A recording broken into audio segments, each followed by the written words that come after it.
अभ्यासात फेल झालीस तर तुला आम्ही परत महाडला घेऊन येणार. आयुष्याला मोटिव्ह देण्याचं काम रंगभूमीने केलं. मी सकाळी 6ची ट्रेन पकडायची, 5:30ची. आयत्या वेळी कळायचं शूटिंग आहे, तर मला टॉयलेटच्या इथे बसून जायला लागायचं. तेव्हा तुम्हाला तुमच्या एक 4 महिन्याच्या 5 महिन्याच्या कामाचे पैसे मिळत नाही. सगळ्यात घाणेरडं वाक्य त्याच्यामध्ये हे होतं की जो पर डे तेवढंच बोलतो.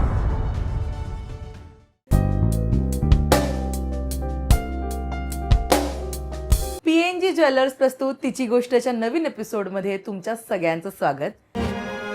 Legacy starts when together the undone is done. PNG Jewelers. Legacy is our biggest gold. नमस्कार. नमस्कार. हॅलो विदिशा, कशी आहेस? काय म्हणतेस? खूप मस्त आहे. रिसेंटलीच एका ट्रिपवर आली आहे, त्यामुळे माइंड खूप फ्रेश आहे आणि खूप खुश आहे. आणि ना, मी जेन्युअनली तुला सांगते विदिशा, मी तुला जेव्हा पण भेटते ना, मला खरंच खूप पॉझिटिव्ह वाईब येतात 2 गोष्टींसाठी. एक म्हणजे तू खूप सतत काम काम काम काम हा तुझा एमच नसतो. तुझं असं आहे की बाबा काम पण करूया, पण आपलं आयुष्य पण जगूया. आणि ना, ते जेन्युअनली शिकण्यासारखं आहे. बिकॉज असं असतं की आपण 24 तास काम करतो, पैसे कमवतो, नो डाऊट आपल्यावर जबाबदाऱ्या असतात, पण ना आपण आपले पण हरवतो कुठेतरी, किंवा त्या गोष्टींकडे विशेष लक्ष देत नाही जिथे दिलं गेलं पाहिजे, कारण आयुष्य एकदाच मिळतं. राईट? ट्रू. तू या सगळ्याची बिलीवर आहेस? मला असं वाटतं की देवाने आपल्याला जेव्हा जन्माला घातलं होतं, तेव्हा त्याने हे सांगून नव्हतं घातलं की तू ऍक्टर होणार आहेस, तुला आयुष्यभर ऍक्टिंगच करायची, किंवा ही तुझी हॉबी आहे, किंवा तुला हे कर. एकाच गोष्टीसाठी देवाने आपल्याला पाठवलेलंच नाही आहे. मला असं वाटतं की आपण मुळात माणूस हा भटकंतीवाला प्राणी आहे. आपल्याला लहानपणापासून शिकवण्यात आलेलं आहे. तर तुमचा फोकस कामावर जेवढा असला पाहिजे, तेवढाच तुमची लाईफ जगण्याकडे सुद्धा असला पाहिजे, असं मला खूप वाटतं. कारण खूप लिमिटेड टाईम आहे. यू नेव्हर नो तुम्हाला कधी काय होईल, किंवा तुम्हाला माहितीच नाही तुमच्याकडे किती काय काय गोष्टी आहेत. सो जे काही तुम्हाला मिळतं ते सगळं खूप इक्वल पार्टमध्ये डिवाइड करून बॅलन्स करण्याचा प्रयत्न करा. अगदीच. पण तुझा काय लाईफ फंडा? माझा लाईफ फंडा हाच. Actually balance is my life फंडा. मला सगळ्या गोष्टींमध्ये बॅलन्स इतका आवडतो. म्हणजे काम करायचं असेल तर कामातनं मध्ये मध्ये ब्रेक घेऊन मी बाहेर जात असते, किंवा इन जनरलच कुठल्या गोष्टीला टॅकलसुद्धा करायचं असेल ना, तरीसुद्धा मला असं वाटतं की एकदम एक्स्ट्रीम वागू नये. म्हणजे खूप राडे करू नयेत, किंवा एकदम गप्प पण बसू नये.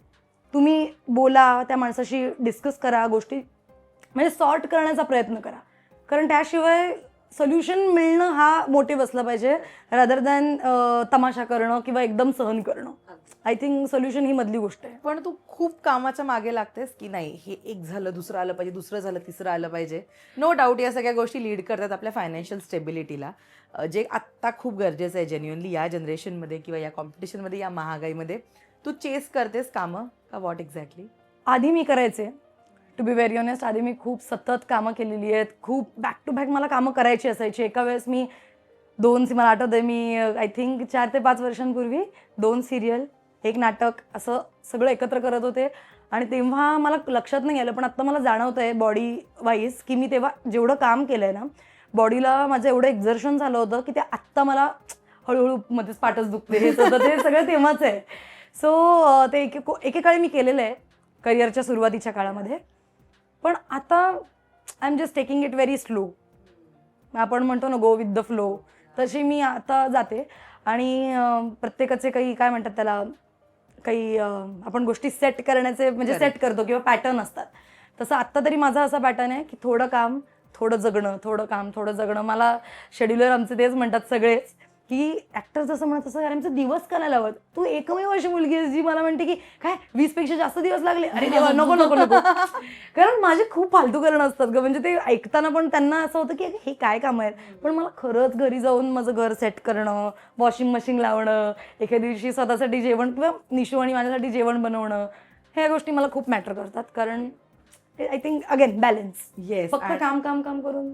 आणि ना, तुझ्या विकिपीडिया इन्फॉर्मेशननुसार तुझा जन्म मुंबईतला आहे, हो. पण ऍक्च्युली तू महाडची आहेस. तिकडे तू लहानाची मोठी झाली आहेस. खरं तर आपण म्हणजे जेव्हा अनेकदा ना मुंबईपासून लांब राहतो, तेव्हा या शहराची ना थोडीशी भीती वाटू शकते, किंवा इकडे जाऊन आपल्याला आपलं अस्तित्व निर्माण करायचं आहे. हे चॅलेंजिंग असतं आपल्यासाठी आणि आपल्याबरोबर आपल्या आईवडिलांसाठी सुद्धा. राईट? मला सांग विदिशा, तुला कधी स्वप्न पडायला लागली अभिनयाची आणि मुंबईची? Actually it's very funny. कारण सुरुवातीला जेव्हा मी नाटक बघायला सुद्धा जायचे ना महाडमध्ये, एकदाच बघितलं होतं, तेव्हा मी झोपले होते. नाटक चालू असताना मी झोपले. तिथे मला असं झालं की ॲक्टिंगचा तर काय आपला काही संबंधच नाही, पण अभिनयाची गोडी म्हणशील तर ना ते खूप निसर्गाने अगेन गॉड हॅज प्लॅन असं म्हणतो ना आपण, तर त्याच्याकडे त्याचा प्लॅन रेडी होता. मी कम्प्युटर सायन्स करत होते रत्नागिरीमध्ये आणि मला असं होत होतं की यार आपण फक्त अभ्यासच करतोय, काही ॲक्टिव्हिटी करत नाही आहोत. आणि मग तेव्हा आमचे एक सर होते, आंबेकर सर, ते आले आणि म्हणाले की कोणाला डान्समध्ये इंटरेस्ट आहे. मी हात वरती केला की काहीतरी एंटरटेनमेंट. तर मी हात वरती केला, आम्हाला डान्स त्यांनी शिकवायला सुरुवात केली आणि बिहू होता, आसामचा बिहू आहे ना तो होता. तर तो करता करता मी तिथेही राखीवच होते, पण मला त्यांनी शिकवून ठेवला होता. आणि तेव्हा मी रोज बघायचे की हे लोक येतात, अर्ध्या तासाचं नाटक करतात आणि रोज एक वेगळी मुलगी येऊन, तो एक पॅच होता स्पेसिफिक, रोज वेगळी मुलगी येऊन ती परफॉर्म करते तो पॅच. आणि मला असं व्हायचं की हे काय आहे. ते म्हणाले की एकांकिका. तर म्हणलं एकांकिका म्हणजे? तर ते म्हणाले की एकांकिका म्हणजे अर्ध्या तासाचं नाटक. म्हणलं ओके.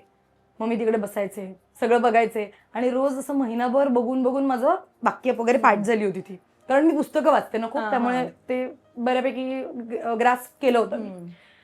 आणि माझं पाठांतर झालं आणि एक दिवशी डिरेक्टर आले, त्यांनी सगळ्यांच्या ऑडिशन्स घेतल्या आणि मी त्यांच्या मागे अशी बसून ना असे पुटपुटत होते डायलॉग जे काही असतील ते. मी असं मागे बघितलं, मला म्हणाले तू पण करणार आहेस? म्हणलं नाही सर, मला हे होतं, म्हणलं मी स्टेजवर उभी नाही राहू शकत. तर ते म्हणाले की तू ट्राय कर. म्हणलं सर नको. तर ते म्हणाले तू ट्राय तर कर. म्हणलं ओके. मी काय नाही, जेवढे डायलॉग्स मला पाठ होते मी गेले आणि भडाभडा बोलले. तर त्यांना I don't know, maybe पुस्तकांमुळे माझं डिक्शन करेक्ट होतं, तर त्यांना ते आवडलं. सो ज्या मुली 1 ते 1.5 महिना प्रॅक्टिस करत होत्या त्या रोलसाठी, त्यांचं कोणाचं सिलेक्शन न होता माझं झालं. ते मला त्याचं प्रेशर आलंच वेगळं की आता ह्या मला शिव्या घालतील वगैरे, पण तिथनं सुरुवात झाली. आणि मग त्यानंतर दुसऱ्या वर्षी मला असं वाटलं की नाही, आपण यावर्षी पण ट्राय करायला पाहिजे. मग मी त्या वर्षी पण ट्राय केलं आणि त्यानंतर मग ते सुरू झालंच. आणि मग कम्प्युटर सायन्स कुठे राहिलं या सगळ्यामध्ये? केलंच ना पूर्ण केलं, पण माझी काय अब्सेंटी खूप लागायची, त्यामुळे शिक्षक वगैरे सगळे नाराज होते.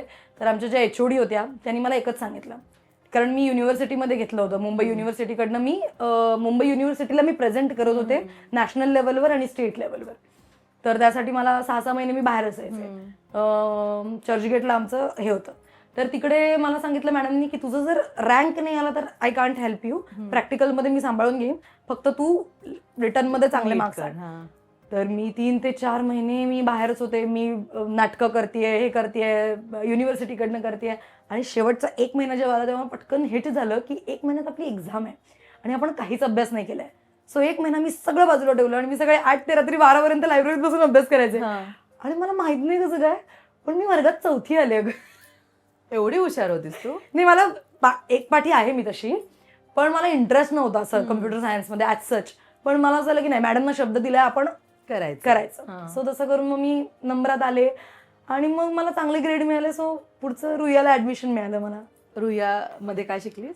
रुईयामध्ये masters in computer science. Okay. पण अगेन ते माझं साईड बिझनेस होता तो. प्लॅन बी पाहिजे ना, प्लॅन बी होता तो, कारण ते केल्याशिवाय मला रुईयातनं एकांकिका नसतं तिथे आणि तुला नाट्यवलय मिळालं. मेन माझं फोकस, कारण मी पुरुषोत्तमला रुईयाचे परफॉर्मन्स बघितले होते आय थिंक 7 वर्षांपूर्वी. आणि ते परफॉर्मन्स बघितल्यानंतर मला झालं यार हे किती कमाल नाटक करतात, म्हणजे इतकं रिअलिस्टिक करतात, मला पण हे करायचंय. कारण ना आमच्या साईडला थोडं ड्रॅमॅटिक नाटक असायचं, थोडंसं कॅरिकेचरवालं. इकडे खूप नॅचरल आणि हे करायचं. मला झालं की या कॉलेजला मला ऍडमिशन पाहिजे आणि त्यासाठी रँक पण लागत होता. सो मला तो मिळाला आणि ऍडमिशन पण मिळालं. आणि ऍक्च्युली ना कम्प्युटर सायन्स तू शिकलीस, मास्टर्सही त्याच्यामध्ये केलं, आणि अभिनय, जेन्युअनली या दोन्ही गोष्टी खूप वेगळ्या आहेत, काहीही संबंध नाहीये. एका ठिकाणी जर नोकरी लागली तर इन्कम स्टेबल आहे आणि दुसऱ्या ठिकाणी खूप बेभरवशाचं आहे सगळं. या सगळ्यात मॅटर करतो आपल्या घरच्यांचा सपोर्ट, की ते आपल्याला किती हो म्हणतायत कोणत्या गोष्टीसाठी. तू महाडमध्ये लहानाची मोठी झाली आहेस, नो डाऊट आई वडील काय लेवलला विचार करतात ह्याच्यावर थोडेसे लिमिटेशन्स असतील, की इथून उठून तिथे जाणार, राईट?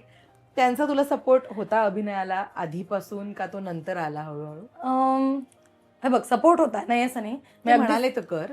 मग त्यांचं नाही असं नव्हतं, फक्त त्यांचं एकच अट होती की शिक्षण पूर्ण तू केलं पाहिजेस, काहीही झालं तरी. तर ग्रॅज्युएशन नंतर म्हणजे जेव्हा मी नाटक करायला सुरुवात केली, तर ग्रॅज्युएशन नंतर मला आई म्हणाली होती की आता तू ठरव काय करायचं, जॉब, कारण एक तर तुला जॉब करावा लागणार किंवा मग बघ पुढे मास्टर्स करायचं आहे का तुला. आणि मला असं झालं 2च वर्ष नाटक केलं यार, अजून एक्सपिरियन्स पाहिजे आपल्याला जर आपल्या या क्षेत्रात करायचं असेल तर. तर मी म्हटलं मास्टर्सला ऍडमिशन घेते, 2 वर्षात मला अजून नाटक शिकता येईल. म्हणून ते मेन कारण माझं रुईयाला ऍडमिशन घ्यायचं ते होतं. ओके. पण तेव्हा पण त्यांचं एकच मोटिव्ह होता की तू अभ्यासात फेल झालीस तर तुला आम्ही परत महाडला घेऊन येणार. सो मला अभ्यास करावाच लागला. त्यांचा सपोर्ट होता नाटकाला वगैरे, ते 1-2दा माझ्या नाटकाला सुद्धा आले होते. आणि जेव्हा त्यांनी मला नाटक करताना बघितलं ना, तेव्हा त्यांचे विचार हळूहळू चेंज होत गेले. सो आधी त्यांचं म्हणणं होतं की नाटक क्षेत्रात काम करू नकोस असं नव्हतं म्हणणं, पण त्यांचं असं फार फॉर पण नव्हते. कारण आमच्या घरात ना तेवढं मताला व्हॅल्यू आहे प्रत्येकाच्या. म्हणजे जरी मला आवडत नसेल ना की तू काही करतेस, तरी मी तुला असं नाही म्हणणार की करायचं नाही, असं नाही मी म्हणणार, पण मला मी सांगणार बोललं की मला आवडत नाही तुझे काही करतेस ते. सो विरोध नव्हता, पण खूप सपोर्टही नव्हता की असं आम्ही तुला पैसेच देऊ आणि मग तू एक मुंबईत राहाच, तसं नव्हतं. तू तुझं कमाव आणि तुझं तू जे काय करायचं ते. ऍक्च्युली आणि इकडे मुंबईमध्ये सर्व्हायवललाच पैसे खूप जास्त लागतात. म्हणजे कमवायला लागल्यावर गोष्ट वेगळी आहे की आपण आपलं निभावून नेतो, पण सुरुवातीला it is not easy, not at all. कसं मॅनेज केलेस तेव्हा पैसे? खरं सांगू का, म्हणजे स्ट्रगल जसा बाकीचे लोक करतात ना, तसा तेवढा स्ट्रगल माझ्या वाटेला कधी जास्त नाही आलाय, टू बी व्हेरी ऑनेस्ट. मी जशी एकांकिका केली तसं मला ललित प्रभाकर माझा डिरेक्टर होता, तर त्याने मला एके ठिकाणी सजेस्ट केलं माझं नाव. मग तिकडे मी ऑडिशन, विनोद लवेकर माझे पहिले डिरेक्टर आहेत टेलिव्हिजन मधले. सो माझं जे बेस म्हणतो ना आपण, पाया, तो त्यांनी इतका कमाल सेट केला की मी त्यांनी मला ज्या पद्धतीने शिकवलं मी पटकन ऍक्सेप्ट केलं ते किंवा ग्रास्प केलं आणि मग नंतर मी पुढे करत गेले. सो सुरुवातीपासूनच जेव्हा माझं मास्टर्स कम्प्लीट झालं त्याच्यानंतर लगेचच मी प्रोजेक्ट्स करायला सुरुवात केली. कोणता फर्स्ट प्रोजेक्ट होता तुला? बनमस्कामध्ये एक मी असं गावठी कॅरेक्टर केलं होतं आणि असं गावातली भाषा आणि गावातलं कॅरेक्टर होतं आणि एकदम असं लाजरं बुजरं आणि वगैरे असं होतं. छान होतं ते, कॉमेडी होतं थोडं. सो तिथपासून माझी सुरुवात झाली. कमी ऑब्व्हियसली पैसे कमीच मिळायचे तेव्हा, पण रेंट भरण्याइतपत मी माझं कमावत होते. ओके. बाकीचे शान शौक नव्हते, बाहेर रेस्टॉरंटमध्ये जाऊन खावा किंवा मेकअपचं सामान खरेदी. तेव्हा तर माझ्याकडे काहीच मेकअपचं सामान नव्हतं. मी पहिल्या दिवशी गेले तर मला पाऊच, मी त्याकडे फक्त असं बघितलं, पाऊच कसला पाऊच काय, माझ्याकडे काहीच नव्हतं मेकअपचं. मी लायनर खाली लावणारी मुलगी आहे.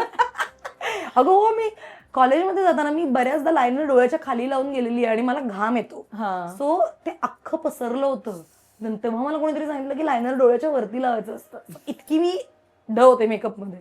सो तू त्यांना सांगितलंस का माझ्याकडे काही पाऊच नाहीये? ते काहीच नाही. मी त्याला सांगितलं, म्हणलं मला नाही माहिती काय काय करतात. ते म्हणाले की नाही मी तुला देतो थोडेसे काय कर प्रोडक्ट्स, म्हणजे ऑडिशन वगैरे द्यायची असतील तर. मग नंतर हळूहळू एक गोष्टी झाल्या, पण तोपर्यंत माझ्याकडे काहीच नव्हतं, ना पाऊच ना काय त्याला हेअर ड्रायर ना स्ट्रेटनर, तशीच गेले होते.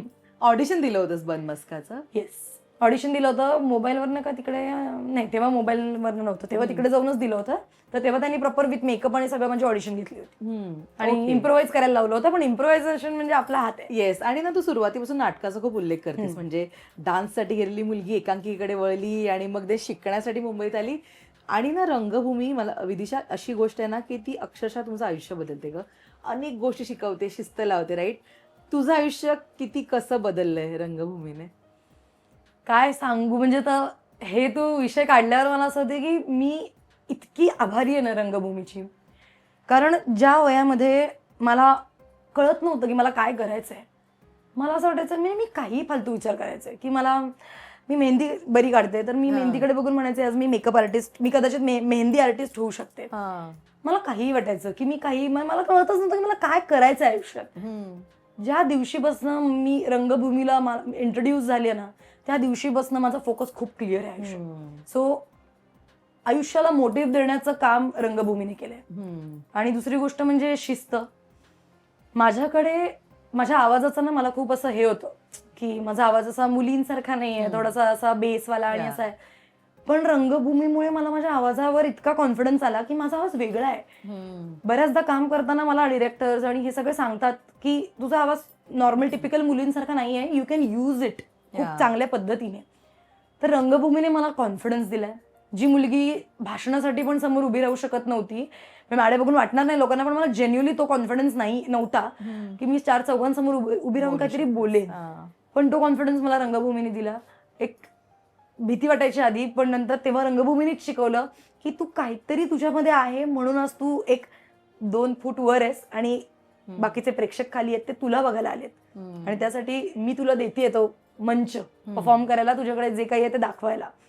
शिस्त म्हण, कॉन्फिडन्स म्हण, माझ्या आवाजाला घेऊन माझा जो एक एनिबेशन्स असतात ना आपली काय काय, तर ते म्हण, हे सगळं घालवण्याचं काम रंगभूमीने केलंय. आणि आज मी जिथे आहे ते फक्त रंगभूमीमुळे.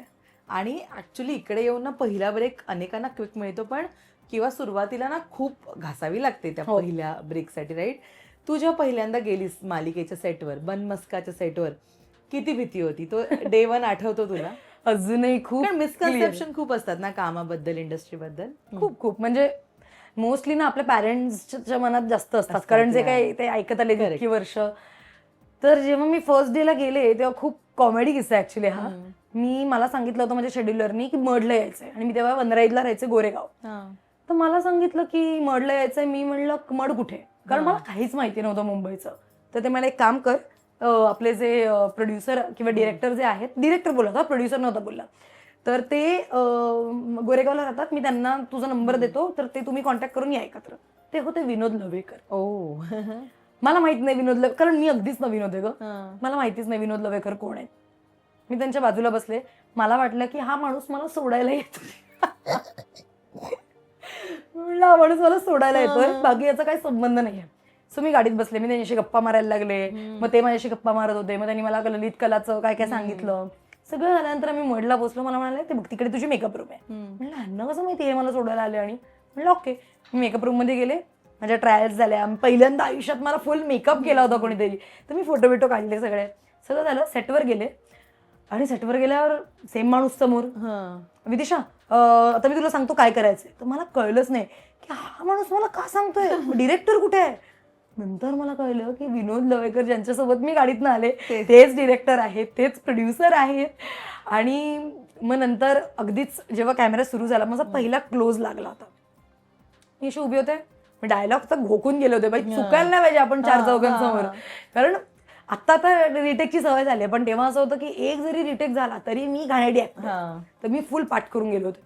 आणि मला उभं केलं, मला म्हणाले की आता ऍक्शन म्हणलं की डायलॉग सुरू करायचं. ओके, जसं मी ऍक्शन म्हणलं, खालना असा एक थर्माकोलवाला असाल, तर मी ना ऍक्शन म्हणलं मला झालं हे म्हणा हे कोण आले. तर ते सरांना कळलं, विनोद सरांना. सर म्हणाले एक मिनिट कट. मग त्यांनी घेतलं मला, सुरुवातीला असं सांगायला लागले सगळ्यांसमोर. त्यांना कळलं की मी कॉन्शियस होते. त्यांनी माझं असं खांद्यावर हात टाकला, मला बाजूला घेऊन गेले एकदम. म्हणाले तर मी तुला सगळं एक्सप्लेन करतो. तो असं माणूस आला, तो तुझ्यासाठी काम करतोय, तो तुझ्यासाठी ते घेऊन आलेला आहे, त्यामुळे त्याला घाबरायचं नाही. तो तिथेच असणार होता आयुष्यभर, तुझा क्लोज चालू असताना. तर मला असं अच्छा ओके. आणि मग आणि एक नाही 3-4 येतील आजूबाजूनी, घाबरायचं नाही. रंगमंचासारखंच आहे, फक्त लोक लांब बसतात, इथे जवळ असतात. म्हणलं ओके. मग त्यांनी मला असं सगळं छान समजावून सांगितलं, आणि त्यानंतर फायनली मी तो क्लोज दिला. आणि मग हळूहळू मला सवय होत गेली. आणि माझे ऍक्च्युली ऍक्टर्स पण खूप चांगले होते, को ऍक्टर्स. शिवराज वायचळ, शिवानी रंगोळे, सगळे एक्सपिरियन्स्ड होते, आणि त्यांनी मला खूप छान सांभाळून घेतलं. पण भीती असेल ना सुरुवातीला तुला? भीती म्हणजे बापरे, मी काय सांगू आता, ऍक्शन म्हणलं की मला धडधड व्हायचं ग. पहिले 4 ते 5 महिने मला ते होत होतं. ऍक्शन म्हणलं की मला धडधड व्हायचं. मला असं कळायचं. मग मी काय करायचं माहितीये, मला विनोद दादांनी सांगितलं होतं की तुला मी त्याला सांगावं लागलं मला, इतकी मी कॉन्शियस व्हायचे. तो मला म्हणाला मी तुला का घेतलंय माहितीये, कारण तुझं इम्प्रोव्हायझेशन, मी तुला स्क्रिप्ट जी दिली होती त्याच्या पलीकडचं तू काहीतरी केलंस ऑडिशन मध्ये, पण आता तू कट्टू उलटं करतेस. तू फक्त जे म्हणजे तू पूर्णविरामासकट तेवढंच बोलतेस, तुझं काहीतरी टाकत नाहीयेस तू अजून. मी म्हणलं पण दादा मला भीती वाटते, म्हणून मी वाक्य पाठ करून बोलते. तो बोलले बेटा रिटेक झाले तरी काही आपल्याकडे प्रॉब्लेम नाहीये, फक्त परफॉर्मन्स छान पाहिजे. तर मी म्हणलं की हा. मग ते 4-5 महिन्यांनी माझी भीती गेली, आणि मग मी स्क्रिप्टच्या बाहेर येऊन ऍक्च्युली परफॉर्म करायला लागले, जे मी रंगभूमीवर करायचे, मजा घ्यायला लागले त्याची. तुला कधी फर्स्ट अप्रिसिएशन मिळालं होतं रंगभूमीवरचं? पहिली टाळी म्हणजे कसं सांगू, ऍक्च्युली जे माझं पहिलं काम होतं, जे मी तुला सांगितलं ना आता की 1.5 महिना त्या मुली करत होत्या. सो माझं पहिलं जे काम होतं त्याचा राऊंड पहिला होता पुरुषोत्तमच्या फर्स्ट प्रायमरी लेवलसाठी. मी गेले, आणि ते पूर्ण हिंदी होतं ग, थोडं मुसलमान कॅरेक्टर होतं, आणि असं ईद का चांद निकला वगैरे असं वाक्य होती. आणि मी गेले, आणि मी खूप घाबरत होते, कारण फर्स्ट टाइम मी स्टेजवर जाणार होते. तर मला विंगेत त्यांनी तेच सांगितलं की तू आज रंगमंचावर आहेस, याचं काहीतरी एक कारण आहे, तुझ्याकडे काहीतरी आहे म्हणून तू आहेस. म्हणलं ओके. सो म्हणून थोडी भीती कमी केली, गेले, परफॉर्म केलं. आणि जेव्हा माझी एक्झिट अशी ना अशी एक्झिट होते, अशी मी विंगेत जायचे. ती एक्झिट झाली, आणि मला टाळ्यांचा आवाज आला. फर्स्ट माझा परफॉर्मन्स, मी एक्झिट घेतली, आणि मला टाळ्या ऐकू आला. आणि तेव्हा मला जी किक मिळाली ना, तेव्हा मला कळलं की आपण आज जे काही करतोय त्या टाळ्यांसाठी करतोय. राईट. म्हणजे असं नाही की अप्रिशिएशन नाही मिळालं तर आपण पुढे नाही जात, पण ते गरजेचं असतं. बरोबर. कोणाकडनंही असू दे, प्रेक्षक असू दे, तुमचे आई बाबा असू दे, यू नीड दॅट. अगदी. आणि ना बनमस का म्हणजे पहिलं काम तर आलं आपल्याकडे, पण एकदा मग ती चटक लागते की बाबा आता हे छान आलं, आता पुढे सुद्धा मस्तच काम आपल्या वाटायला आलं पाहिजे. राईट. आणि तिथे खरा स्ट्रगल चालू होतं की पहिलं आपण मिळतं रिकमेंडेशन मुळे म्हणा किंवा कोणीतरी आपल्याला सजेस्ट करतं वॉट एव्हर, पण दुसऱ्या कामाचं काय हा प्रश्न तेव्हा तुला पडला. तर बनमस्का तर केलं आपण, हो. व्हॉट नेक्स्ट हा विचार तू तेव्हा करत होतीस का माहिती होतं आपण बेस्टच करणार? नाही, पहिला प्रोजेक्ट होता त्यामुळे असं माहिती नव्हतं की आपण बेस्टच केलंय किंवा मिळेल मिळेल दुसरं. असं हां. असं नाही. मी असं एवढंच होतं की आता पुढे काय, म्हणजे आपलं हेच करिअर आहे का की आपल्याला जॉब करायचा आहे परत जाऊन, ओके. असं मला माहिती नव्हतं की मी ह्याच्यातच करणार आहे. पण बनमस्का झाल्यानंतर मला कंटिन्यूस वेगवेगळ्या प्रोडक्शनमधनं कॉल यायला लागले ओके. लगेचच. पण तेव्हा माझं शिक्षण चालू होतं, म्हणजे मास्टर्स माझं अजून तेव्हा चालू होतं, कारण एक सवाई झाल्यानंतर मी लगेच बनमस्का केलं आणि दुसरी सवाई अजून बाकी होती.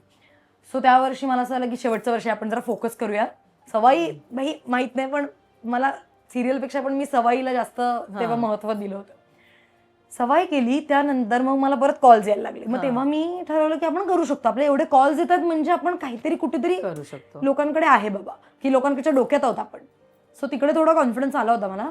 आणि नंतर मग मी घरीच होते, 1-2-3 महिने घरी होते. त्यानंतर मला ती फुलराणीसाठी कॉल आला रंगा सरांच्या प्रोडक्शनमधनं. तर मी ते केलं, तिकडे जाऊन ऑडिशन दिली, ते झालं. मग तिकडे पहिल्यांदा मोहन जोशींना मी असं बघितलं ग, आणि मला असं झालं की ज्या माणसाला मी माझे आई बाबा लहानपणापासून बघतायत त्या माणसासोबत मला काम करायला मिळतंय, मी तिकडे अशी ऑमध्ये होते. मग ती फुलराणी जेव्हा चालू होतं तेव्हाच मला मनबावरेसाठी कॉल आला.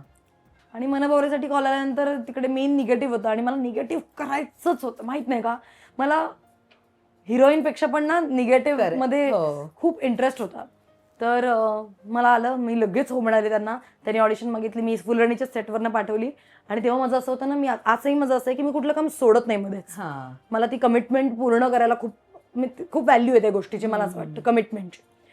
तर मग मी फुलराणीवाल्यांना सांगितलं प्लीज ॲडजस्ट करा, मला ते करायचंच आहे. तर ते मला ठीक करूया. आणि मग तेवढ्यात नाटक पण आलं, मग मनबावरे सुरू झालं. तेव्हा तिकडे पहिल्या याच्यात मोहन जोशी भेटले, नंतर वंदना गुप्ते. माझं असं झालेलं की इतक्या मोठ्या मोठ्या लोकांसमोर मी कसं करू.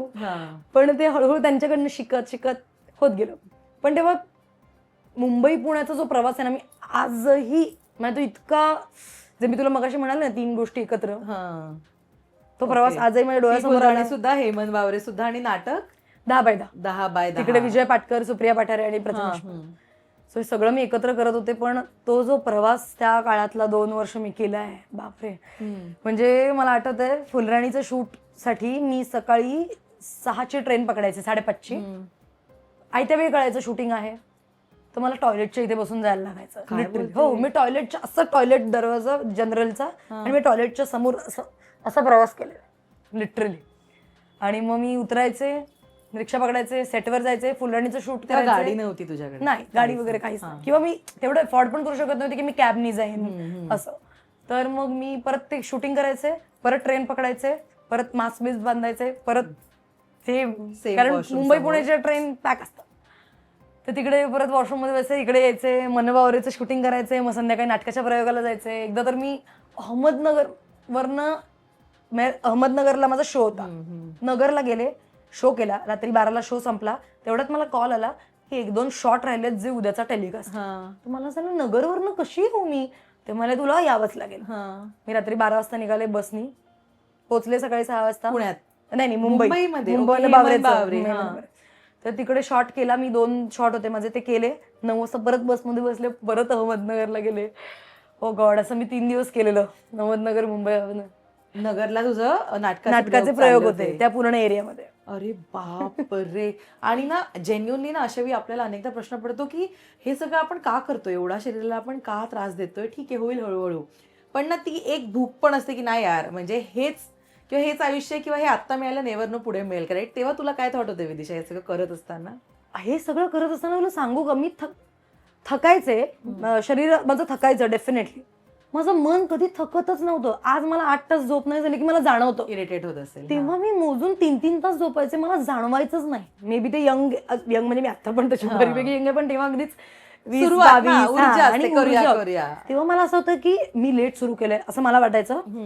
मला कमी वेळात जास्त काम करायचंय, कमी वेळात मला खूप एक्सपिरियन्स हवाय, इतका अनुभव हवाय मला की मी पुढचं काम करताना मला हिचकिचाट नाही झाली पाहिजे की हे मला माहित नाही, ते मला माहित नाही, माझा एक्सपिरियन्स कमी आहे. सो कमीत कमी वर्षात जास्तीत जास्त मिळवायचं हे तेव्हा माझ्या डोक्यात होतं. सो सुरुवात माझी तशीच होती, पूर्ण 3-4 वर्ष माझी तशीच निघून गेली. आणि हेमंत वावरेमध्ये तू जे कॅरेक्टर प्ले केलं होतंस ते कहर कॅरेक्टर होतं आणि ना म्हणजे जेन्युअनली ते घराघरात पोहोचलं आणि तू त्याच्यामध्ये कमालीचं परफॉर्म केलं होतंस विदिशा. मी अख्खी मालिका बघितली आहे ती हेमंत वावरे. सो मी तुला हे सांगू शकते की तू कमालीचं परफॉर्म केलं होतंस. खरं तर कॅमेऱ्यासमोर हा कॉन्फिडन्स यायला सुद्धा वेळ लागतो, आपण अनुभवातनं शिकतो, राईट? तुझ्या मते हळूहळू काम करत किंवा जे तू म्हणालीस की कमी वयात मला जास्त काम करायचं होतं त्यामुळे हेमंत बावरेपर्यंत एवढा कॉन्फिडन्स आला तुला?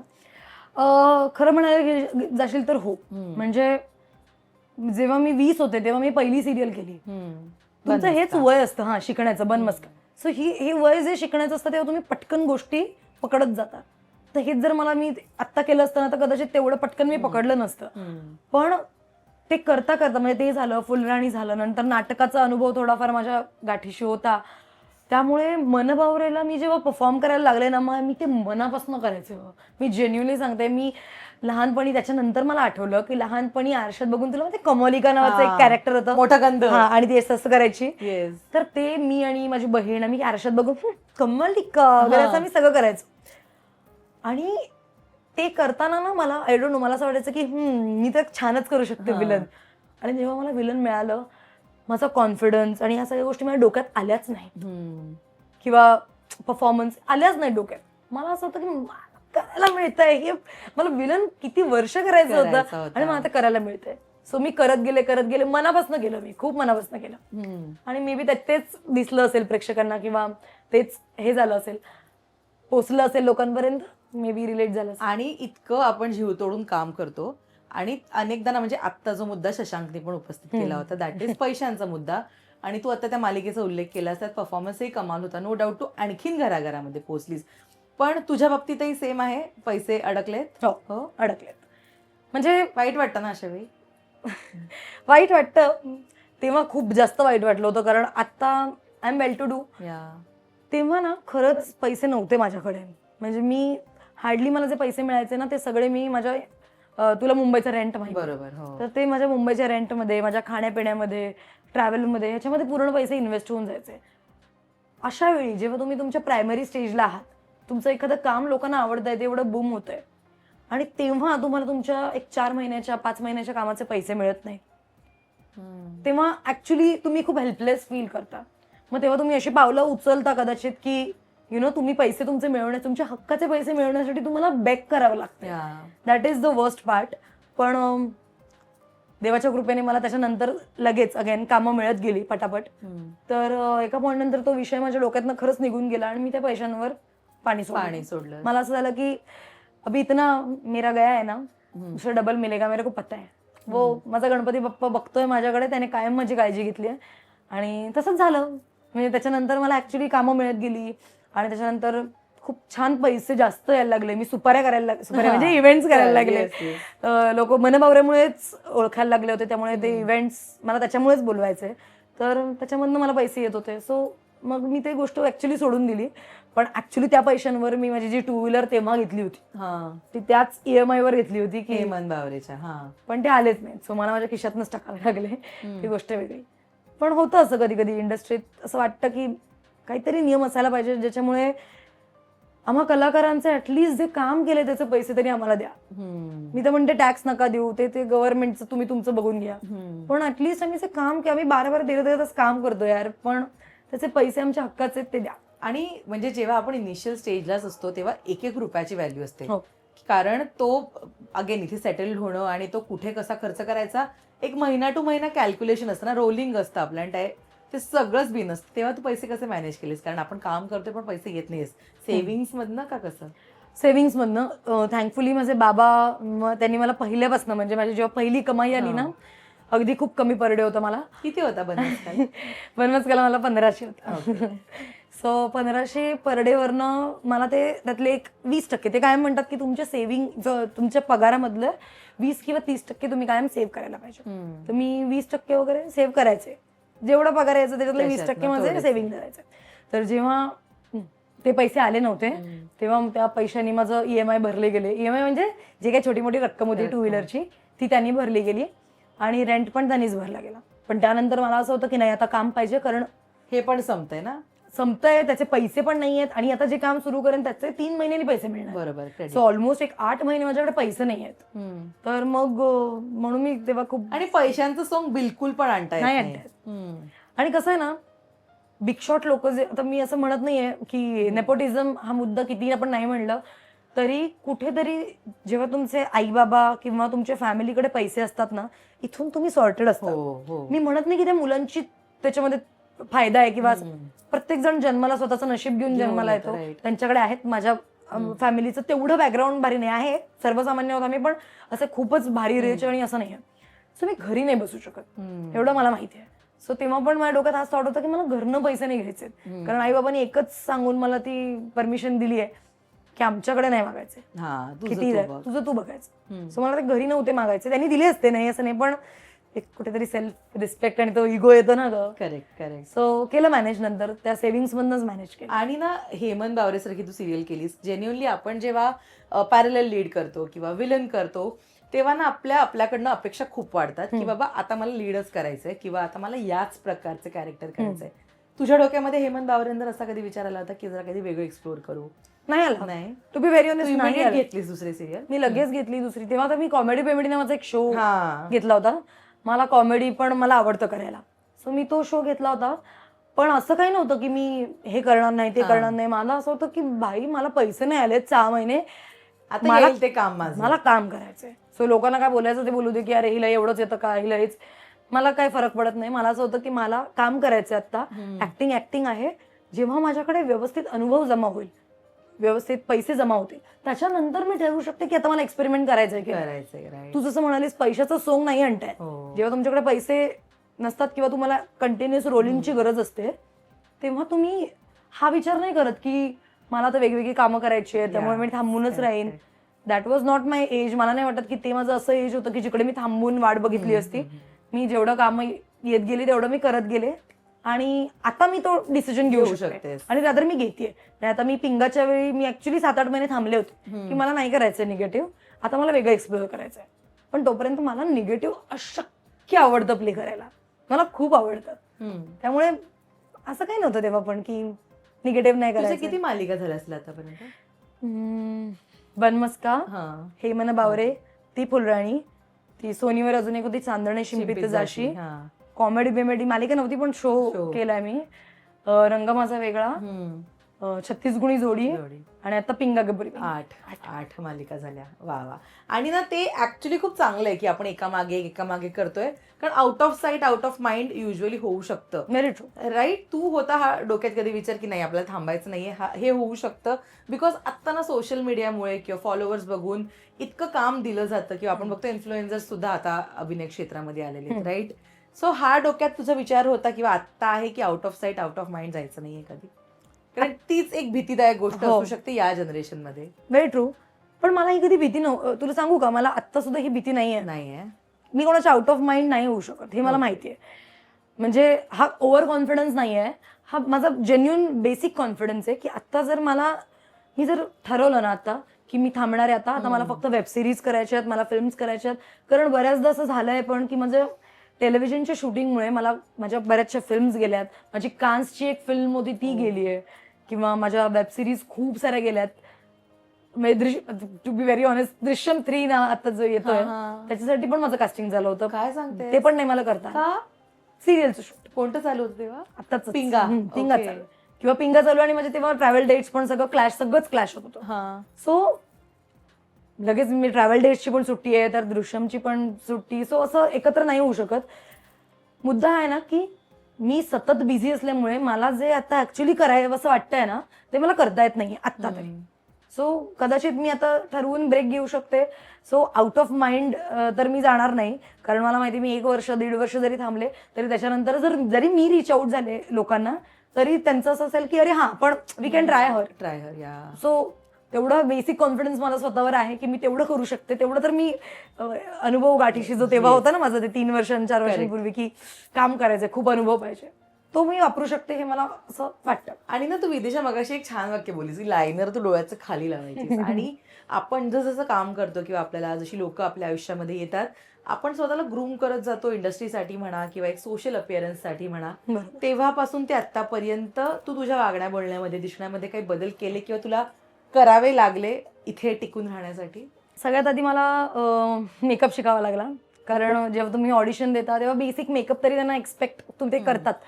सो मेकअप शिकावा लागला. आणि तसं बघायला गेलीस ना तर मी आधीपासून खूप जास्त टॉमबॉयश आहे. तर आता नाही आहे, आता थोडेसे चेंज, आता मी सेमी टॉमबॉयश झाली आहे. पण माझा ड्रेसिंग सेन्स मला चेंज करावा लागला. वेगवेगळ्या कॅरेक्टरच्या वेगवेगळे डिमांड्स असतात. काही कॅरेक्टर्स खूप असे स्टायलिस्ट आणि फेमिनाईन एनर्जी असलेले असतात. तर त्याच्यासाठी तुम्हाला थोडं मुलींसारखं, मुली कशा राहतात बोलतात, आणि तसं थोडं शिकावं लागलं मला ते. म्हणजे आय डोंट नो, पण मी खूप अशी फ्री सोल आहे. तर मी ज्या मुली अशा खूप अशा कन्झर्वेटिव्ह आणि फक्त असं वगैरे बोलतात ना, तर मला ते आय डोंट नो, ते थोडं थोडं मला शिकावं लागलं. किंवा ड्रेसिंग सेन्सचं म्हणशील तर मी आत्तापर्यंत म्हणजे जोपर्यंत मला असं वाटायचं की मनापासून आपण जे शॉपिंग करतो ना, हे आवडलं ते आवडलं, आजही जरी तुम्हाला घेऊन गेले शॉपिंगला आणि जर मनापासून विचारशील की तुला काय आवडलं, मी सगळे लूज कपडे सिलेक्ट करेन, बॅगी, सगळे बॅगी कपडे, कारण त्याच्यात मला कम्फर्टेबल वाटतं. पण हेच जर तू आता मला सेम गोष्टीला घेऊन गेलीस की बाबा तुला आता शॉपिंग करायची आहे, की पण असं काहीतरी छान सिलेक्ट कर ज्याच्यामध्ये तू वेगवेगळ्या मला अटायरमध्ये दिसू शकतेस, ज्याच्यामध्ये तू फोटोशूट करू शकतेस. तर आता माझी शॉपिंगचा वे तसा बदललाय की मी सगळ्या हिशोबाने शॉपिंग करते की मला ऑडिशनला काय घालता येईल, किंवा मला कुठे फंक्शनला जायचं असेल तर मग मी कसं दिसलं पाहिजे, किंवा अजून जर मोर मला वेस्टर्न कपड्यांकडे जायचं असेल तर कसे असे बॉडीकॉनवाले ड्रेसेस घेतले पाहिजेत. सो आता मला त्याच्यात इंटरेस्ट यायला लागलाय हळूहळू, नाही असं नाही, आत्ता जास्त आलाय, निशूसोबत राहायला लागल्यापासून जास्त आलाय. Okay. Style, fashion icon, wow. आणि ना आपल्या आयुष्यामध्ये जी येणारी लोक असतात ना, ती सुद्धा आपल्या ग्रूमिंगला खूप मॅटर करत असतात, राईट? आणि काही माणसं येतात जी आपल्याला खरी खरी दुनियादारी शिकवतात या इंडस्ट्रीतली. इथे अनेक खड्डे आहेत, इथे अनेक माणसं भेटतात आपल्याला, सगळेच आपल्याबद्दल बरी बोलतात असं नाही. मला सांग, तुझ्या आयुष्यात आलेली अशी माणसं ज्यांनी तुला खरी खरी दुनियादारी शिकवली, ती कोण आहे? हर्षदा कानविलकर. नाही, इन अ गुड वे. तिने मला इतकं, म्हणजे कसं सांगू मी, ती म्हणजे तिने सुरुवात माझी जी होती ना, मला असं वाटायचं की मी खूप करेक्ट जाते रंग माझा. सो तोपर्यंत मला असं वाटायचं की मी तर या माणसाशी नीट बोलतेय, हा का मला 4 चौकात माझा अपमान करतोय, मी तर भाई तू बस का, किंवा कसं आहे आपलं छान बॉन्डिंग आहे, मी तर असं बोलते, हा का माझा अचानक अपमान करतो, असं मला यायचं थॉट.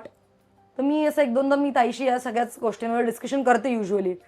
तर मी ताईला विचारलं तर तिने मला एक खूप कमाल गोष्ट सांगितली होती कि बेटा दोस्ती भाईचारा है सब ठीक है, आप अगर किसी को रिस्पेक्ट दोगे, अगर आपको रिस्पेक्ट चाहिए तो आपको रिस्पेक्ट देना पडेगा.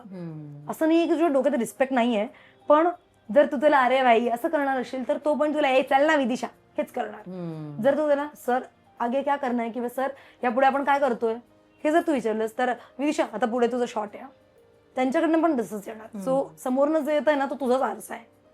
तर तिने ही खूप मोठी गोष्ट मला सांगितली. त्या दिवसानंतर मी ऑलमोस्ट आय थिंक सगळ्या डिरेक्टर्सना मी कधी दादा विदा मी सर, मी तेवढंच रिस्पेक्टनी म्हणजे बोलते. किंवा तो रिस्पेक्ट असं नाही की ते भाईचाऱ्यामध्ये रिस्पेक्ट नसतो, फक्त भाईचाऱ्यामध्ये जास्त आपण फ्रँक होतो. बरोबर. आणि माझा स्वभाव तसा आहे, मी थोडी पटकन जास्त फ्रेंडली होते. ते आता मी जरा कमी केलंय, कारण मग लोक खूप जास्त ग्रँटेड पकडायला लागतात. मला ते आवडत नाही करायला, पण आपली इंडस्ट्री तशीच आहे. सो थोडं लिमिट्समध्ये आपण पण राहायचं, ते पण लिमिट्समध्येच राहतात. येस. अजून कोण आहे? हर्षदा खानविलकर आणि हर्षदा ताई आहे, अजून आपल्या वंदू मावशी आहे, वंदना गुप्ते. त्यांनी तर मला ऍक्टिंगचं इतकं शिकवलंय, म्हणजे कॅमेरा फेसिंग, डायलॉग डिलिव्हरी म्हण, किंवा या इंडस्ट्रीमध्ये वावरताना लोकांना हँडल किती स्मार्टली केलं पाहिजे हे मेन त्यांनी मला मनबावऱ्याच्या वेळेस ऍक्च्युली शिकवलं. कारण माझं असं व्हायचं की मी एखादी तारीख दिली आणि समोरचा माणूस बोलला की नाही होणार तारीख, तर मी अशी नाराज व्हायचे आणि मी माझं ऍडजस्ट करायचे. म्हणजे मला डॉक्टरकडे जरी जायचं असेल तरी मी ऍडजस्ट करायचे की मी ताप, सर्दी, खोकला जे काय असेल अंगावर काढायचे 3 दिवस, का तर त्यांनी मला तारीख नाही दिली. पण तेव्हा वंदू मावशीने मला सांगितलं किंवा त्याच्या आजूबाजूचं सांगितलं की तू आजारी आहेस, तुला ती तारीख पाहिजे, समोरचं नाही म्हणल्यावर तू लगेच नको ऐकूस. आय नो की शूटिंग पण इम्पॉर्टंट आहे, पण उद्या जर तू उभी नाही राहू शकलीस तर तू पुढचे वर्षभर शूटिंग कसं करणार. Right. So you have to negotiate की बाबा अर्धा दिवस तरी दे मला, मी नाही येऊ शकत अर्धा दिवस. सो जेव्हा मला नाही बोलता येत नाही पटकन कोणाला, सो ते बोलायला हळूहळू मी शिकले ते वंदना मावशीमुळे.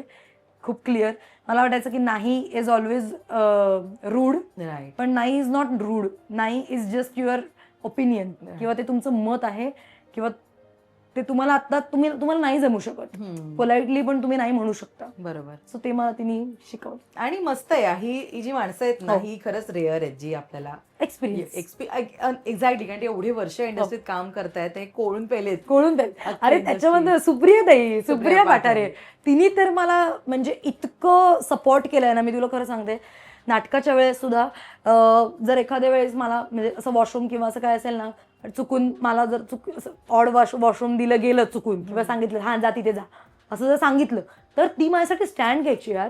ती स्टँड नाही जाणार. ती त्या मुलीला तुम्ही इकडे कसं पाठवता तिकडे कसं पाठवता, मी तुला उदाहरण देते फक्त, पण तिने प्रत्येक वेळेस माझ्यासाठी स्टँड घेतलाय.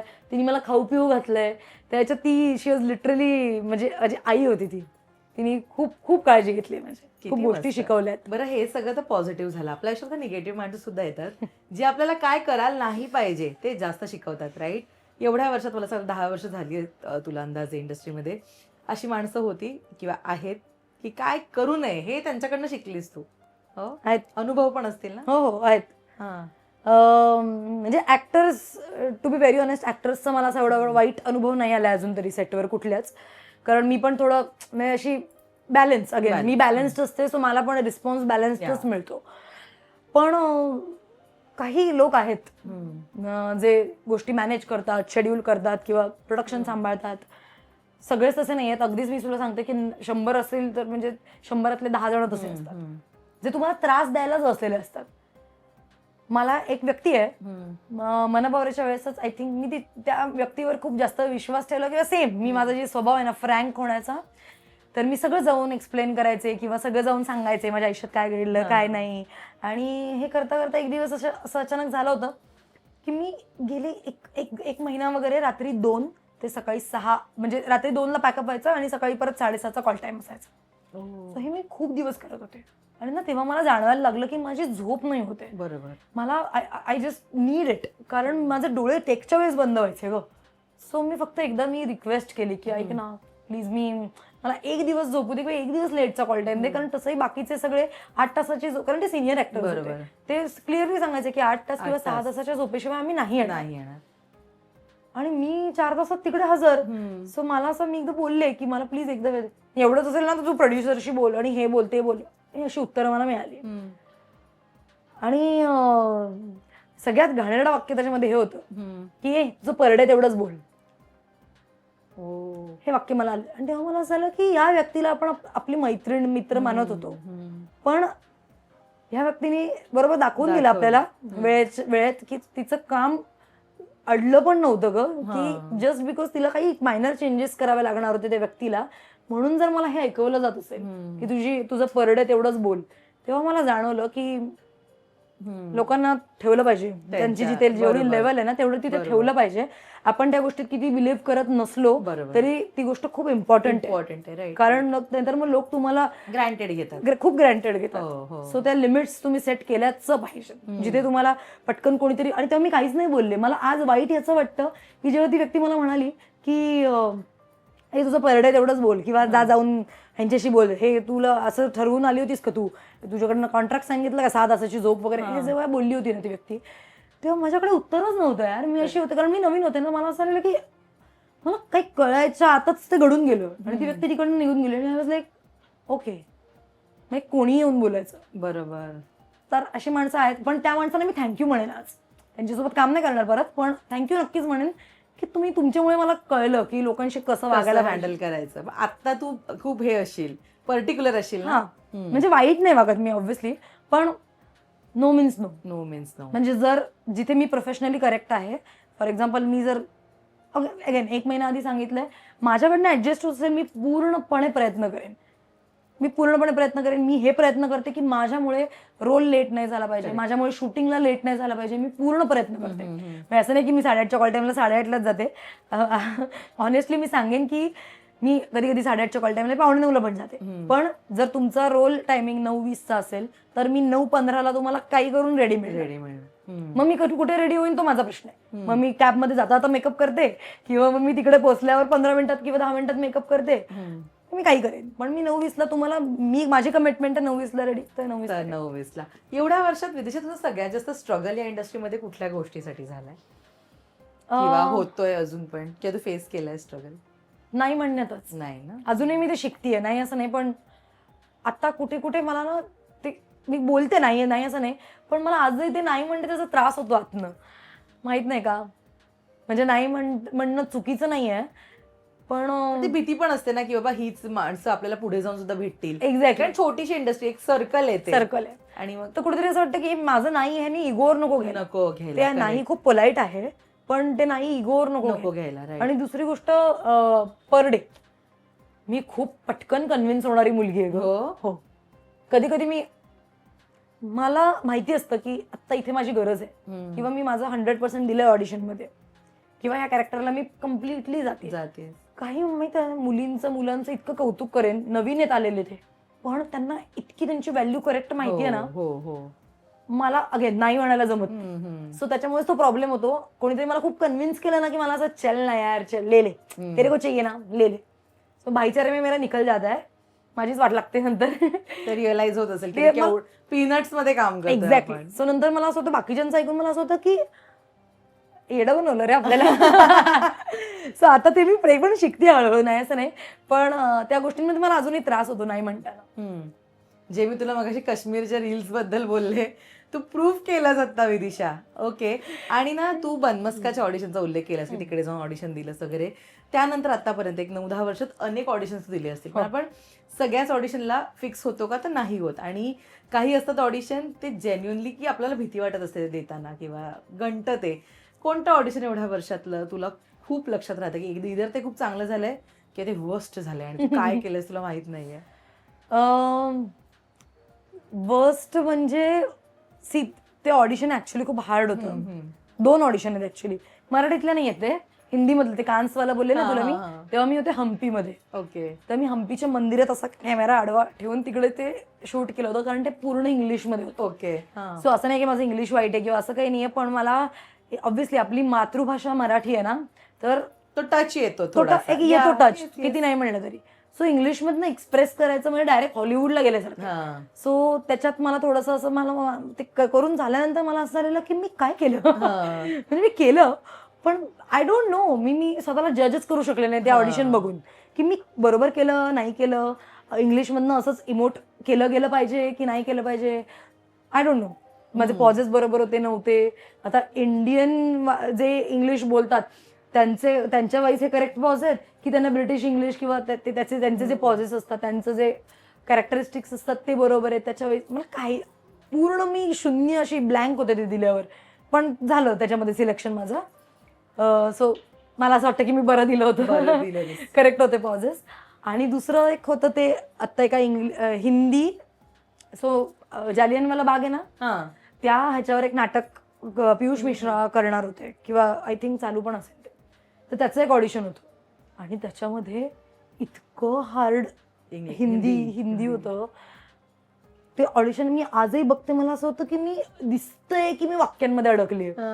इतकं हार्ड ऑडिशन होतं ते, कारण ते किती 10 मिनिटाचा वगैरे पॅच होता तो, आणि मी तो घोकमपट्टी केला होता ग पॅच, पण तो इस मिट्टी में काय खून के इसमें फूल खिले वगैरे, बाई डेंजर होता तो पॅच. अर्ध उर्दूच होतं ते, त्यामुळे तो मला ती लक्षात आहे ती ऑडिशन. ओके. पण रिजेक्शन फेस केलंच एवढ्या वर्षात कधी, जी जिव्हारी लागलाय? हो, खूप वेळा गेलंय जिव्हारी लागणं, म्हणजे हातातोंडाशी आलेला घास गेलाय. अगं ते तर मी तुला सांगितलं, तेच माझ्या फिल्म्स, माझ्या वेब सिरीज. दृश्यम 3 तर बिग ना. असं होतं ना की यार सिलेक्शन इथे वेगळी गोष्ट आहे, सिलेक्शन होतंय पण माझं हातातनं निघून जातंय. खूप वर्ष हेच चालू आहे माझं की प्रत्येक वेळेस सिलेक्शन होतं, वेब सिरीज मिळते, फिल्म मिळते, पण ती हातातनं निघून जाते. सो मला ते खूप खंत आहे, म्हणून मी आता ह्याच्यानंतर आय एम थिंकिंग की मी ब्रेक घेईन. कदाचित देवाने तेव्हा काहीतरी पदरात टाकलं तर मला काहीतरी बरं करता येईल. सो रिजेक्शन केलं फेस नाही असं नाही. बघ मला असं वाटतं ऍक्टर असेल तर तुम्हाला रिजेक्शनची सवय करून घ्यावीच लागते. लागते right. आणि इतकं ते आता सायकोलॉजीमध्ये इतकं बसलंय ना की आधी मी काय करायचंय, ऑडिशन पाठवल्यानंतर 10 वेळा त्या माणसाला विचारायचे की झालं का, कधी कळेल, काय कळेल. तर युजली मला कळलं यांचं पॅटर्न. जर तुमचं झालं नसेल तर पुढच्या 2 दिवसात जर रिप्लाय नाही आला तर समजा नाही झालं तर नाही झालं. पण दुष्यंतीचं पण सेम झालं होतं. दुसऱ्या 2-3 दिवसात मला रिप्लाय नव्हता आला, सो मला वाटलं नसेल झालं. म्हणून मी माझ्या सुट्ट्या ज्या टाकल्या होत्या त्या कन्फर्म केल्या काश्मीरच्या आत्ताच्याच, आणि शूटिंगला पण देऊन टाकल्या डेट्स. 4 दिवसांनी त्यांचा फोन आला, झालंय. मग तू नाही बोललीस? मी म्हणलं माझ्या डेट्स नाही आहेत अवेलेबल, 16 नंतर आहेत. ते म्हणाले का आता अजय देवगणच्या डेट तुझ्यासाठी बदलू काय? मला पण झालं हा रे, जरा एवढं एक्सपेक्ट अजून तेवढे मोठं नाही झालं आपण, पण खूप वाईट वाटलं असेल ना इकडे की अरे झालं आणि आपण नाही करतोय. पण काश्मीर नाही कॅन्सल केलंस विदिशा यार. अगं ते सगळं प्लॅन्ड होतं या आणि तसंही त्यांना 8 दिवस लागणार होते. सो मला असं झालं की सिरियलला अचानक आयत्या वेळी सांगून 8 दिवस मला कुठे पाठवतील, कारण ते शूटिंग सगळं गोवा आणि अर्ध गोव्यात होतं अर्ध मुंबईत होतं. सो ठीक आहे, काय कुछ अच्छा होने वाला. अच्छा होने वाला है. किती असतं. आणि जेन्युअनली ना जे तू म्हणालीस की काहीतरी छान पदरात पडेल माझ्या, या गोष्टी ना मॅच्युरिटीने येतात. आणि जेव्हा आपण स्वतःवर काम करतो, स्वतःकडे लक्ष देतो, त्यानंतर ही सगळी मॅच्युरिटी येते. ह्याच गोष्टी लीड करतात आपल्या मेंटल हेल्थला, आपल्या मेंटल स्टेबिलिटीला. येस. आणि ऍक्टर्स लाईफ हे बिलकुल सोपं नाही. तारेवरची कसरत आहे, नो डाऊट कुठलाच जॉब सोपा नाही आहे. पण आपल्याकडे ना वेळेची कमिटमेंट खूप मोठी आहे. सणसुदीला आपण घरी नसतो, बरंच काय काय काय असतं. मला सांग, या सगळ्या केऑसमध्ये तू किती तुझं मेंटल हेल्थ प्रायोरिटाईज करतेस किंवा किती लक्ष देतेस तुझ्या मेंटल हेल्थकडे? कधी ते डिस्टर्ब वगैरे झाली होती याआधी? डिस्टर्ब म्हणजे बघ, आपलं पर्सनल लाईफ आपल्या मेंटल हेल्थवर खूप जास्त मला असं वाटतं ते अफेक्ट होत असतं. सो सुरुवातीला व्हायचं असं, पहिल्या 2-3 वर्षात मला कळायचंच नाही की माझी पर्सनल लाईफ, माझी प्रोफेशनल लाईफ आणि त्यामध्ये होणारे क्लॅशेस, इकडचं तिकडे निघतंय, तिकडचं इकडे निघतंय, हे सगळं खूप मिक्स व्हायचं. आणि मला कळायचंच नाही की मी मॅनेज कसं करू. It's too much to handle. एवढूसा मेंदू, त्याच्यात एवढं भरणार तुम्ही तर कसं होणार. पण अगेन विथ एक्सपिरियन्स तुम्ही जसं असं करत जाता ना तसं असं गोष्टी सॉर्ट, जर तुम्हाला करायच्या, गोष्टी सॉर्ट तेव्हाच होतात जेव्हा तुम्हाला करायच्या असतात. आत्म इच्छा असेल ना तरच सॉर्ट होतात. मेंटल हेल्थ ही इतकी इम्पॉर्टंट आहे की जर तुम्ही, मी म्हणते की एखादा माणूस जर कंटिन्यू काम करत असेल आणि जर त्याच्या डोक्यात हे असेल ना की यार मला कंटिन्यू काम करायचं आहे, पण दुसरीकडे त्याचं एक क्रॉनिक स्ट्रेस नावाची एक टर्म आहे, त्याला क्रॉनिक स्ट्रेस म्हणतात, की जेव्हा तुम्ही तुमच्या डोक्यात असतं की मला काम करायचंय पण जेव्हा तुम्ही स्वस्थ बसू शकत नाही, जेव्हा तुम्हाला अचानक तुमच्याकडे खूप वेळ येतो ना तेव्हा तुम्हाला सुचत नाही काय करायचं, त्या सायलेन्सचं काय करायचं हे तुम्हाला कळत नाही. I think that's very serious. So तो क्रॉनिक स्ट्रेस जेव्हा तुम्ही व्यवस्थित पद्धतीने हँडल करता, जेव्हा again Wien your life is balanced ना, तेव्हा तो क्रॉनिक स्ट्रेस आपोआप बॅलन्स होत असतो आणि त्याचा तुमचं मेंटल हेल्थचा तुमच्या शरीरावर पण खूप फरक पडतो. खूप जास्त. त्यामुळे तुमच्या डोळ्यातलं तेज, चेहऱ्यावरचं तेज, तुम्ही ऑरा किंवा लोकांना जे तुम्ही वाईब्स देता ते खूप जास्त मॅटर करतात. बरोबर. आणि त्यासाठी तुम्हाला जर असं मला असं वाटतं की गरजेचं नाहीये मला एखादी गोष्ट आवडते तर मी आयुष्यभर तीच केली पाहिजे. मला कदाचित 3 वर्षांनी अजून रिअलाइज होईल की मला अजून एक ही गोष्ट पण आवडते, तर मी ती गोष्ट पण ट्राय करायला पाहिजे. Just jump in. काय होईल फार फार, तुम्ही पडाल, तुम्हाला लागेल, अजून फार फारचं काय होऊ शकतं. तुमच्याकडे अजून एक ऑप्शन आहे ना, जे तुम्ही आधी करत होता ते तुम्ही करू शकता. बरोबर. पण म्हणून आयुष्यभर तुम्ही ते घेऊन नाही बसायला पाहिजे डोक्यात की यार मी हे ट्रायच नाही केलं, मी इथे गेलेच नाही, मी ते केलंच नाही. सो जे मनातनं वाटतंय, ज्याची खूप इच्छा आहे ना ते करा, तेव्हाच ती गोष्ट बॅलन्स होते. आणि मी तरी तसंच माझ्या मेंटल हेल्थ मी तसंच बॅलन्स करते. स्पिरिच्युअल गोष्टींमध्ये सुद्धा आहे, स्पिरिच्युअली सुद्धा स्ट्रॉंग आहे. हो, म्हणजे कसं सांगू, मी मॅनिफेस्टवर खूप जास्त विश्वास ठेवते. म्हणजे ते 11-11 मला मॅनिफेस्ट नाही, पण स्वतःलाच अफर्मेशन, पॉझिटिव्ह गोष्टी सांगणं किंवा आय डोंट नो, समहाव मी मनातनं जो थॉट करते ना किंवा जो थॉट माझ्या डोक्यात येतो तो देव घडवून आणतो. I am not kidding. आणि टच वूड, कुठे वूड असेल तर काय, पण ऍक्च्युली मी जेव्हा जेव्हा गोष्टींचा विचार केलाय ना की मला हे पाहिजे, का नाही मिळते, किंवा चल बेसिक उदाहरण, इव्हेंट्स मेन आता थोडासा अर्निंग सोर्स झालेला आहे, किती नाही म्हणलं तरी. तर मी असं 1-2-3 महिन्यात इव्हेंट नाही आला तर मी असं विचार करते यार इव्हेंट का नाही येते, काय झालं म्हणजे काय, का नाही येते मला असं माझा येतो डोक्यात विचार. पुढच्या 5 ते 6 दिवसांमध्ये मला इव्हेंट असतो हातात. I am not kidding. आता मध्ये एक खूप छोटी गोष्ट झाली होती. एक रिसॉर्ट आहे रिवा रिसॉर्ट म्हणून, मला खूप आवडतं ते. मी माझ्या मैत्रिणींसोबत गेले होते आणि ना मला परत तिकडे जायचं होतं, पण अख्खं रिसॉर्ट बुक होतं. 3 ते 4-5 दिवस जेवढं मला सुट्टी होती पूर्ण बुक होतं. तर मला असं झालं की यार पूर्ण बुक आहे, आता मला जाताच नाही येणार, कारण मला खूप आवडतं. मी ती गोष्ट विचार केला, सोडून दिली आणि ती मनात आली होती. मी असं ठरवून विचार नाही केला की आता मी याचा विचार करते म्हणजे देव मला हे देईल, असं नाही. आपोआप येऊन गेलं. 4 दिवसानंतर त्या रिसॉर्टकडनं मला कोलॅबरेशनचा फोन आला. अरे वा. हे किती म्हणजे असं देव तुम्हाला ना चुनून गोष्टी देत असतो असं मला वाटतं खूप जास्त. सो असं नाहीये की महाडमध्ये पण बऱ्याचशा लोकांनी माझ्यासोबत वाईट गोष्टी केलेल्या आहेत. दुसऱ्या महिन्यात त्या लोकांसोबत इतक्या त्यांनी माझ्यासोबत जे वाईट केलं ना त्याच्यासोबत इतक्या वाईट गोष्टी झाल्यात, इतक्या वाईट. देव घडवून आणतो बरोबर. तुमच्या मनात असतं ना की अच्छा नाही किया इसने मेरे साथ, तो वो हो जाता है. मैं ऐसे नहीं बोल रही हूँ कि किसी का मैं बुरा शेअर करायला आवडेल तो महाडचा. चालेल, मला काही कोणाचा डर नाही, कारण मी काय चुकीचे नव्हते.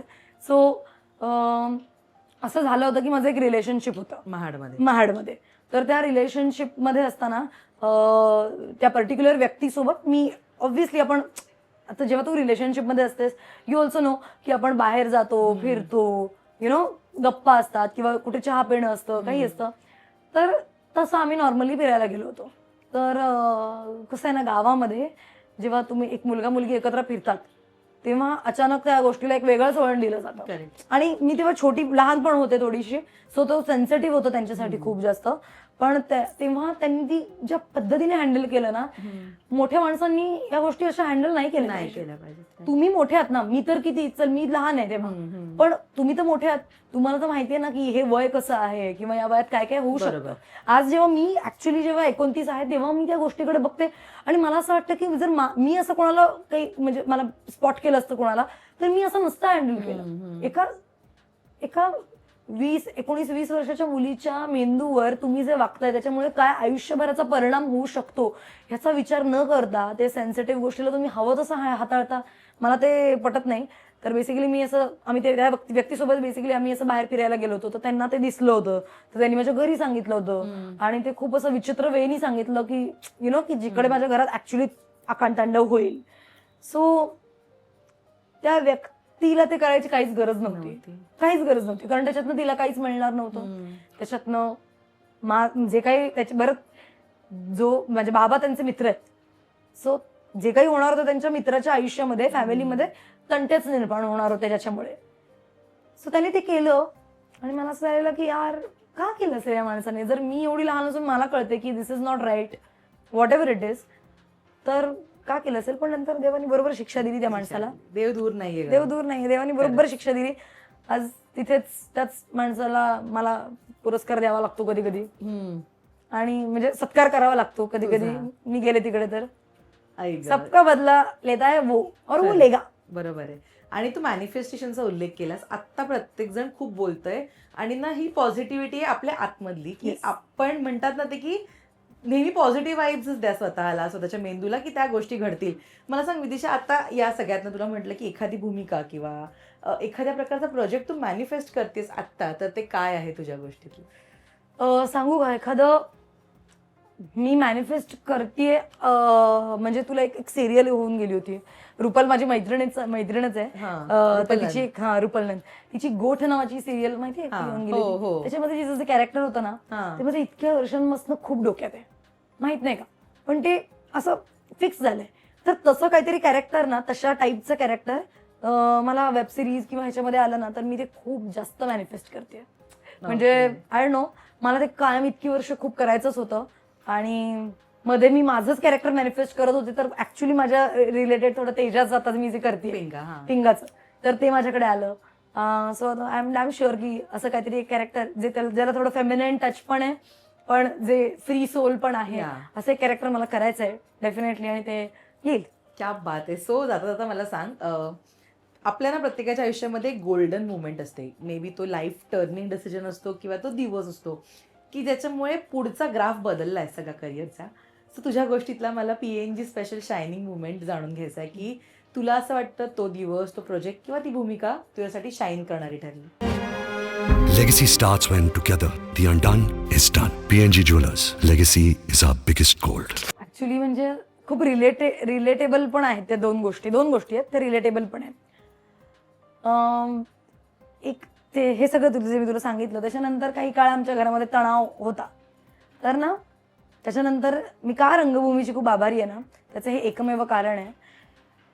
मी एक नाटक करत होते, एकांकिका, संगीत घागरे के पीछे. जे नाटक खूप गाजलं तेव्हा, म्हणजे सबाई बिबाई बऱ्याच लोकांपर्यंत पोहोचलं.